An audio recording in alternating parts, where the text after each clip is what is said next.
इस बार तो हस्बैंड ने मुझे एक सरप्राइज़ गिफ्ट देकर हैरान ही कर दिया। क्या गिफ्ट दिया आप लोगों के साथ ज़रूर शेयर करूँगी।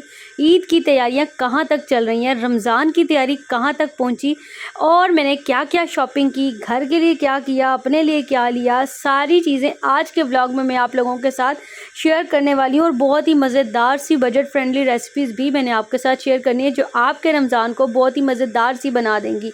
तो चलें जी, करते हैं व्लॉग का स्टार्ट। अस्सलाम वालेकुम, welcome back to my YouTube channel and welcome back to another vlog. मैं उम्मीद करती हूँ सब ठीक ठाक होंगे, खैरियत के साथ होंगे, खुश भी होंगे, आबाद भी होंगे और आप सबको रमज़ान का चांद बहुत मुबारक हो। अल्लाह पाक से दुआ है कि अल्लाह पाक इस रमज़ान को आपके लिए खैर बरकत वाला बनाए। तो जी, मुझे चाहिए थे अपने घर के लिए कर्टन्स। सुबह होते ही मैंने आज नाश्ता भी नहीं किया और मैं सुबह सुबह बाज़ार आ गई क्योंकि मुझे यही था कि अगर चाँद नज़र आ गया ना, बाज़ारों में बहुत ज़्यादा रश हो जाना है। सुबह का टाइम जो था ना वो 11 साढ़े 11 बजे का टाइम हम लोग बाज़ार इसलिए आए थे कि एक तो बाज़ार खुलेगा तो बाज़ार में रश नहीं होगा और ये मेरा गुमान बिल्कुल सही साबित हुआ। काफ़ी सारे कर्टन्स मैंने देखे थे लेकिन मुझे चाहिए थे वाइट कलर का। खैर मैंने वहाँ से वाइट कलर के कर्टन्स लिए। उसके बाद जी हम इधर एक शॉप पर आए। शॉप पर आने के बाद मुझे चाहिए थे अपने हस्बैंड के लिए ड्रेसेस। अच्छा, अब मुझे आप लोग बताएं कि आप लोगों में से कौन कौन है जिनके हस्बैंड खुद से शॉपिंग नहीं करते हैं। मेरे हस्बैंड जो है ना, उनका ये हिसाब है कि अगर मैं ना उनको के लिए कोई चीज़ ना लेके आऊँ ना तो आप यकीन करें कि उनके लिए कोई चीज़ आएगी ही नहीं, क्योंकि वो लेके ही नहीं आते। वो कहते हैं नहीं, वो भी पड़ा हुआ है, वो भी पड़ा हुआ है, वो भी पड़ा हुआ है, चाहे वो चीज़ कहीं जाए पहनने के काबिल हो या ना हो। जी, ये मेरा बर्थडे का दिन था। बाजार से वापस आए तो खाना मैंने आज घर पर नहीं बनाया हुआ था। मेरे हस्बैंड ने कहा था मैं ऑफिस से वापस आऊँगा तो तुम रेडी रहना, आज हम बाहर चलेंगे, खाना हम बाहर ही खाएंगे। तो बस फिर मेरे हस्बैंड मुझे मेरी बर्थडे के दिन स्पेशल फील करवाने के लिए मेरी फेवरेट प्लेस पर लेके आए। हम लोग आए थे डोगर सज्जी पर। हम लोगों ने इनकी सज्जी लगवाई थी, साथ कबाब लिए थे, रायता कॉम्प्लीमेंट्री होता है इनके साथ। लेकिन इनका खाना खाने के बाद ना सही वाली चस आ गई थी और दिल खुश हो गया था। ये हम लोग ताजपुरा वाली ब्रांच पर आए थे। इनकी काफ़ी सारी ब्रांचेज़ हैं। आप लोग जिस लाहौर में जिधर भी हों आप लोग वहाँ से इनकी ब्रांचेज़ पे जाके इनका खाना ज़रूर एंजॉय कीजिएगा। एक तो बिल्कुल गरम गरम सर्व करते हैं, दूसरा इनका टेस्ट बहुत ही ज़्यादा ज़बरदस्त है। मेरा ये फेवरेट रेस्टोरेंट है। जब भी हमारा कोई स्पेशल इवेंट होता है ना तो हम हमेशा यहीं पर जाते हैं खाना खाने के लिए। बर्थडे की कोई ख़ास सेलिब्रेशन मैंने नहीं की, ख़ास क्या आम भी नहीं की, क्योंकि मेरा विज़न ये था कि मैं आगे रमज़ान है तो मैं जो ख़र्चा मैंने अपनी बर्थडे पर करना है सबको बुलाकर, तो उससे बेहतर है कि वही पैसे मैं किसी गरीब को दे दूँ, उसको राशन के लिए काम आ जाए और उसकी बहुत सारी ज़रूरियात उन्हीं पैसों से पूरी हो सकती हैं। तो इसलिए मैंने कोई भी ख़र्चा अपनी बर्थडे के लिए नहीं किया और ना ही मैंने किसी को इनवाइट किया। दूसरा ये कि मुझे चाहिए था एयर फ्रायर के लिए ग्लास बाउल, तो मैं यहाँ पर आई थी अपने हस्बैंड के साथ ही। मैंने काफ़ी सारे बाउल्स देखे, फिर जो मुझे पसंद आए वो मैंने ले लिए, क्योंकि एयर फ्रायर के लिए ना मुझे साइज़ का बहुत इशू था। रात को वापस आए हैं, मैं काफ़ी थकी हुई थी, मैं सो गई, सुबह उठी हूँ तो ये पार्सल जो है ना ये मैंने आज भेजना था। ये मैंने रेडी किया। ये ब्रेसलेट थे, इन्होंने मुझसे ऑर्डर किए हुए थे और अगर आपको भी कुछ चाहिए हो तो आप लोग ले सकते हैं। बस ये पार्सल पैक किए, एक दो छोटे छोटे और पार्सल्स थे वो पैक किए। तो फिर कज़न भाभी का फ़ोन आ गया, वो कहती हैं हम आपकी तरफ आएंगे। तो मैंने कहा बच्चों को पास्ता बहुत पसंद है तो मैं बना लेती हूँ। अच्छा, मैं मोस्टली ना पानी में नमक डाल के ना और थोड़ी सी ब्लैक पेपर डाल के ना पानी में चिकन को बॉयल करके ना खुश करके इस तरीके से ना ब्लांच करके रख देती हूँ। उससे ये होता है कि जब भी मुझे कुछ रेसिपी बनानी होती है ना मेरे लिए बहुत आसान हो जाता है। तो अब मैंने ऑयल को गर्म किया, उसमें लहसुन, अदरक और हरी मिर्च का पेस्ट डाला जो मैंने पिछले व्लॉग में आपको बताया था कि कैसे बनाया था। उसके बाद उसको फ्राई किया, साथ ही 100 वेजिटेबल्स डाली हैं, नमक डाला, कुटी हुई लाल मिर्च डाली और ब्लैक पेपर पाउडर डाला, चिकन पाउडर डाला, सूखा धनिया डाला, थोड़ा सा ज़ीरा डाला और सोया सॉस, चिली सॉस और सिरका डालकर तेज़ फ्लेम पर ना मैंने सारी वेजिटेबल को ना अच्छे तरीके से कुक कर लिया। अच्छा, वेजिटेबल को अगर आप लो हीट पर करेंगे ना तो वेजिटेबल ना आपकी सारी सौगी सौगी नरम हो जाएंगी। तो इसलिए आपने फ्लेम को हाई रखना है और बस सारी चीज़ें डालते जाना है और चलाते जाना है। यहाँ पे मैं थोड़ा सा मस्टर्ड सॉस भी ऐड कर रही हूँ, इससे ना पास्ते में बहुत ही मज़ेदार सा फ्लेवर आता है। अगर स्पाइसेस देखें आप लोग, मैंने कोई एक्स्ट्रा स्पाइसेस ऐड नहीं किए हैं, तो वही स्पाइसेस जो हम नॉर्मली डालते हैं बस वही डाले हैं। इसके अंदर आधा कप मैंने केचप ऐड किया और साथ ही मैं इसके अंदर वाइट सॉस ऐड कर रही हूँ, तकरीबन 1 कप के करीब। अच्छा, ये वो वाइट सॉस है जो हम लोग पास्ता के लिए या फिर स्टेक वगैरह बनाते के लिए बनाते हैं ना। तो मैंने इसकी रेसिपी ऑलरेडी आप लोगों के साथ काफ़ी दफ़ा शेयर की हुई है। जिस ब्लॉग में मैंने शेयर किया वो मैं एंड स्क्रीन पर लगा लूँगी, आप लोग देख लीजिएगा। बस जी, उसके बाद मैंने उसको फुल आंच पर मिक्स किया। उसके बाद मैंने पास्ता डाला डाला, पास्ता डाल के इसको अच्छे तरीके से जो है ना वो मैंने तेज़ आग पर जो है ना वो इसको पका लिया, ताकि सारे स्पाइसेस जो है ना वो पास्ता के अंदर एब्ज़ॉर्ब हो जाएँ। अब आप लोग देखें कि मेरा पास्ता बिल्कुल भी चिपका हुआ नहीं है। इसके लिए टिप ये है कि आपने जब भी पास्ते को बॉयल करना है तो नमक और ऑयल डालकर बॉयल करना है, और जब भी आपने इसको स्ट्रेन करना है तो उसको ठंडे पानी में डाल देना है। तो पास्ता आपका ना तो ओवर कुक होगा और ना ही आपका पास्ता एक दूसरे के साथ चिपकेगा। एंड पे जी मैंने थोड़ा-सा केचअप, मुझे थोड़ा कम लग रहा था, मैंने दोबारा से थोड़ा केचअप ऐड किया, थोड़ा-सा नमक कम लग रहा था वो ऐड किया, और इसको अच्छे तरीके से तेज़ हीट पर ही मैंने इसको, ये आप लोग धुआँ चेक कर सकते हैं और इसकी हीट का अंदाज़ा लगा सकते हैं। तेज़ हीट पर मैंने इसको फ़ौरन कुक किया। इतना कुक करना है कि बस जो केचअप है ना वो कच्चा-कच्चापन जो है ना उसका दूर हो जाए। तो लीजिए जनाब, बहुत ही मज़ेदार सा पास्ता हमारा रेडी हो गया है। इस रेसिपी को आप अपने इफ्तार मेन्यू में ज़रूर ऐड कीजिएगा, और अपना फीडबैक मुझे आप लोगों ने ज़रूर देना है, और मुझे ज़रूर बताना है कि आप लोगों को मेरा ये पास्ता की रेसिपी कैसी लगी है। अगर आपने चिकन बॉयल करके रखा हो, वेजिटेबल्स आपके पास कट की हो, तो आप यकीन करें सिर्फ 10 मिनट भी नहीं लगते इस पास्ता को बनाने के लिए, और ये बहुत ही यम्मी बना। बच्चों को भी बहुत पसंद आया, और भाभी जो कज़न है उनको भी बहुत पसंद आया। फ्रूट केक मैंने बाज़ार से मंगवा लिया था, साथ में केचअप और कोल्ड ड्रिंक्स के साथ मैंने उनको सर्व कर दिया था, और फिर बस वो लोग भी चले गए थे, रात का टाइम था, और उन लोगों के जाने के बाद जी हम लोग आ गए थे यहाँ पर अपना सरप्राइज़ लेने के लिए।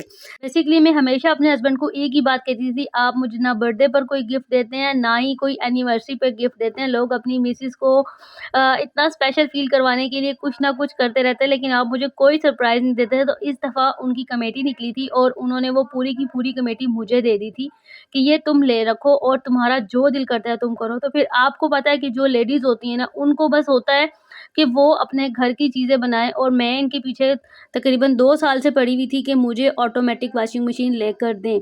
तो जैसे ही इन्होंने मुझे पैसे दिए ना, तो मैंने कहा इससे पहले कि ये पैसे मैं अपने पास रखूँ और कपड़े जूतों में खर्च हो, तो मेरा तो विज़न यही है कि मैंने मशीन लेनी है ऑटोमेटिकली।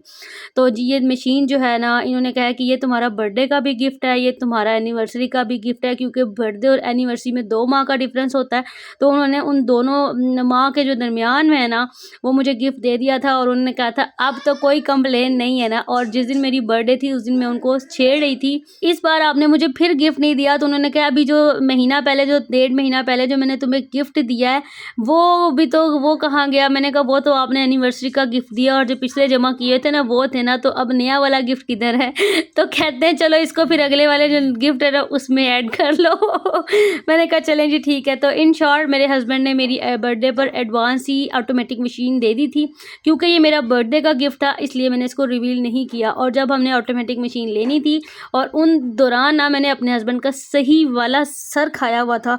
कभी हम डेली जाते थे, कभी एक स्टोर पर कभी दूसरे स्टोर पर, और मैं इंतज़ार कर रही थी कि न्यू ईयर पे सेल लग जाए, क्योंकि जो बजट मेरे हस्बैंड साहब ने मुझे गिफ्ट में दिया था उसमें मशीन नहीं आ रही थी जो मैं चाह रही थी। मुझे चाहिए थी मशीन का साइज़ भी बड़ा हो, मशीन फुली ऑटोमेटिक हो, क्योंकि मैं बहुत हठहराम हूँ तो मुझे ज़्यादा मेहनत भी ना करनी पड़े।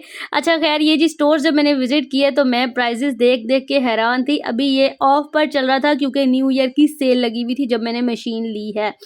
तो ये वाला ड्रायर मैंने देख रही थी कि ये कितने का है, क्योंकि ये ड्रायर जब मैंने 3 साल पहले लिया था तो इसकी प्राइस कुछ और थी, और अब इसकी प्राइस कुछ और है। खैर, ये सिंपल वॉशिंग मशीन्स भी मैंने काफ़ी ज़्यादा देखी, तो मुझे यही था कि अगर मेरे बजट में ऑटोमेटिक ना आई तो मैं सिंपल मशीन ही ले लूँगी, क्योंकि मेरी वॉशिंग मशीन काफ़ी तंग कर रही थी। लेकिन मेरा विज़न मेन यही था कि मैंने ऑटोमेटिक मशीन ही इन्हीं पैसों में लेनी है, बेशक मुझे थोड़ा-सा साइज़ पे कॉम्प्रोमाइज़ करना पड़े। हम लोगों ने पहले देखी थी 15 केजी की, फिर देखी 13 केजी की, आहिस्ता-आहिस्ता करते-करते हम लोगों ने 9 केजी की मशीन ली फाइनली। तो काफ़ी सारी चीज़ें हैं मैं देख रही हूँ, साथ-साथ आप लोगों को भी दिखा रही हूँ, आप लोग देखें और आप लोग भी बताएँ, क्योंकि लेडीज़ को ना इन चीज़ों का बड़ा ही शौक होता है। इन शॉर्ट मैं ये कहूँ कि अल्हम्दुलिल्लाह अल्लाह ताला ने मुझे बेस्ट हस्बैंड दिया है, जो मेरी हर ज़रूरत को का ख़्याल रखते हैं। अल्हम्दुलिल्लाह, अल्लाह पाक से ये दुआ है, अल्लाह पाक आप सब लोगों को भी ऐसे ही हस्बैंड्स दें। और सबसे बड़ी बात कि माशाल्लाह माशाल्लाह ज़रूर बोलिएगा, नज़र बद से अल्लाह ताला बचाए। अच्छा, ये वाली वॉशिंग मशीन फाइनली हम लोगों ने ली थी। इसकी प्राइस 74,000 थी, लेकिन बाद में इन्होंने सेल में जो है ना वो हमें काफ़ी ज़्यादा डिस्काउंट करके दे दिया था। तो मेरी मशीन का जो साइज़ है वो 9 केजी है, और इसमें 12 केजी भी थी, इसमें 15 केजी भी थी। वो 74,000 93,000 और इस तरह से थी। अब आप लोग गेस करें, मैं देखूँगी कि कौन गेस सही करता है कि मैंने मशीन कितने में ली है। तो जी इसके साथ पाइप भी था, इंस्टॉलेशन भी मैंने करवा ली है, और आगाज़ भी मैं कर चुकी हूँ मशीन का अल्हम्दुलिल्लाह। ये मेरी एक छोटी सी खुशी थी जो मैंने आप लोगों के साथ शेयर करनी करनी थी वो मैंने शेयर की है। अच्छा, इसका ना काफ़ी ज़्यादा ना इनके अंदर भी फंक्शंस थे, तो मैंने जो मशीन ली है ना उसके फंक्शंस थोड़े से सारे फंक्शंस पूरे हैं, लेकिन उसका जो ना साइज़ थोड़ा-सा कम है, इस वजह से मैंने थोड़ा-सा मुनासिब पैसों में ले लिया है। उसके बाद जी मैंने यहाँ पर फ्रिज वगैरह देखे, क्योंकि मुझे 1-2 लड़कियों ने बोला हुआ था कि आप अगर कभी आपका चक्कर लगे, मेरी कस्टमर्स ने, तो आप हमें फ्रिज की प्राइस पता करके बताइएगा, क्योंकि देखिए हर औरत का एक ही ख्वाब होता है कि हमने कुछ ना कुछ बनाना है, हमारे घर के पा की जो चीज़ें हैं वो अच्छे से अच्छी हों। तो ख़ैर जी हम लोग मैंने फिर ये कुछ पिक्चर्स और वीडियोज़ उन लोगों के साथ भी शेयर कर दी थी कि आप ये हैं, आप अपने सिटी में पता कर लें कि वहाँ पर क्या रेट्स हैं। तो ख़ैर उन्होंने लिया या नहीं लिया अभी तक मुझे इस बात का नहीं पता, और मुझे ये वाला फ्रिज बहुत ज़्यादा पसंद आया था। मैं अपने हस्बैंड से कह रही थी कि ये वाला फ्रिज मैंने पहले नहीं लिया, अगर मैंने ये वाला फ्रिज लिया होता ना तो मेरे पास अभी काफ़ी ज़्यादा कैपेसिटी होती। तो वो कहते तुम्हारे लिए तो वो भी इतना बड़ा फ्रिज है, तो तुम्हें अभी और ज़्यादा बड़ा क्या करना था। खैर जी हम लेडीज़ का तो ये चलता रहता है, और मेरा और मेरे हस्बैंड का भी मजाक जो है ना वो चलता ही रहता है। लेकिन कहने की बात है, ये 2 डोर फ्रिज मुझे काफ़ी ज़्यादा अच्छा लगा था। और जो मेरी जो कस्टमर्स और मेरी फ्रेंड्स थी उन्होंने मुझे बोला हुआ था कि चेक करना, जब मैंने उनको इसकी वीडियो सेंड की तो उनके भी दिल में आया था कि वाह फ्रिज तो बहुत ही ज़बरदस्त है, बहुत प्यारा है। इसका ना मुझे ये वाला जो पोर्शन था ना फ्रीज़र वाला, ये मुझे बहुत ज़्यादा पसंद आया था। खैर जी आप लोगों को मेरा व्लॉग कैसा लगा आप लोग कमेंट में ज़रूर बताना। और रमज़ान की तैयारियां जो हैं वो मेरी ऑलमोस्ट कंप्लीट हो चुकी हैं, कुछ हो रही हैं वो। अब मैं कोशिश पूरी करूँगी कि मैं हर तरह डेली जो है ना आप लोगों के लिए रमज़ान में पूरा व्लॉग लेके आती रहूँ। तो ये जी हम 3-4 शॉप्स पे गए थे, और मैंने तीनों चारों शॉप्स पर ही सारा जो है ना वो वीडियोस रिकॉर्ड की थी और आप लोगों को दिखाई थी। बस ये कि अपनी थोड़ी-थोड़ी सी सेविंग किया करें, और अपने लिए, अपने बच्चों के लिए अपने शौक ज़रूर पूरे किया करें, ज़रूरियात भी पूरी किया करें और अपने शौक भी पूरे किया करें।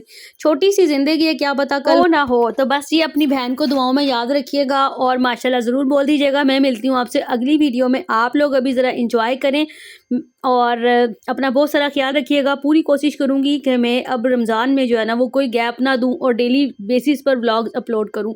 तो वो आप लोग भी दुआ कीजिएगा और माशाल्लाह ज़रूर बोलिएगा। अल्लाह हाफ़िज़।